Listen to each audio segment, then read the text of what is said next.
But see, Ted Woodley, people viewing you tonight, and we're really grateful for your scholarship on all of this, but none of this is disseminated to the taxpayer. They've just been told Snowy Hydro 2.0 will bring down our electricity prices, and don't worry, there'll be no taxpayer support.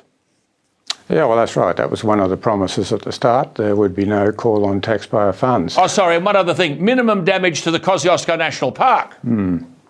Well, there's enormous damage already and a lot more to come, and I can cover that if you like. Yes, we will. I'll come to that. You've called, and this is really the guts of this interview, the man you're listening to now has called Snowy Hydro, and you heard his credentials, quote, fast becoming one of Australia's most spectacular infrastructure debacles. Now, you either don't know what you're talking about or you do. If that is the case, and there are people viewing here tonight, they'd say, well, isn't it time to close up the shop? Well, I realise that my view and the view of my colleagues is disputed by Snowy Hydro, but we've been saying all along, we might be wrong. We don't believe we are. But at the very least, the government should get a comprehensive independent review of this project. That's something that should have happened right at the start.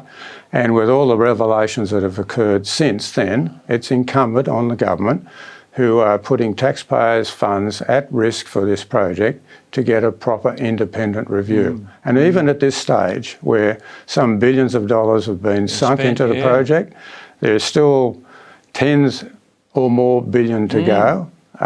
Even at this stage, it is worth reviewing that and of course, Ted, every year's delay adds hundreds of millions of dollars to the cost.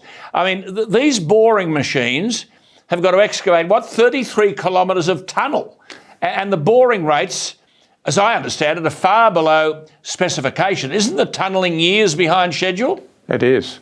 I mean, that's been acknowledged already. Yeah, and Florence, the big boring machine, ran into a sinkhole. I mean, how much of the 17 kilometres of the head race tunnel has Florence so far managed? 150 metres. 150 metres. And she was commissioned in March 2022, and in 14 months she has excavated 150 metres. 150. So at the rate Florence is going, she'll take 70 years to finish the tunnel. Yes, theoretically that's right. But even if Florence miraculously got going today and she achieved the tunnelling rates of the other two tunnel boring machines, she would take 8 years. I mean, your head spins. You're saying, therefore, just get the cost out of the way for a minute, that the final cost of this 2.0 main works, just to repeat what you said before, what you said, 10 billion. Then there's the transmission connections. You've got to get this stuff to Sydney and Melbourne. So if you add this up, and there's a lot more, will Snowy Hydro, the entity, pay, or will the New South Wales energy consumer? Well, it's split between the two.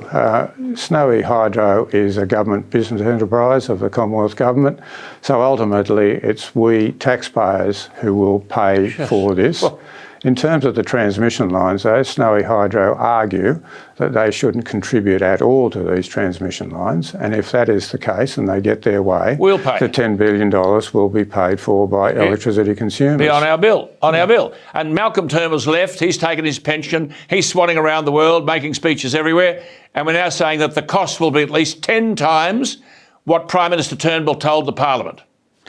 Yeah, well, I think one of the questions really is, at what point does this project become unviable? Yep. Now, we believed even at $2 billion, its value was questionable. At $20 billion, it's definitely not viable, but Snowy Hydro believe it still is, and obviously they've convinced the current government that it still is, but at what point does it become unviable? Well, just on this business about electricity prices, doesn't Snowy Hydro's own modelling predict that prices will rise because of Snowy 2.0? Yes, well, this is a remarkable point, because the previous government and Snowy Hydro were saying that Snowy 2 would put downward pressure on prices. But Snowy Hydro's own modelling in their feasibility study, and I can refer you to that, shows that with Snowy 2.0, prices actually increase from the middle of the 2030s onwards. So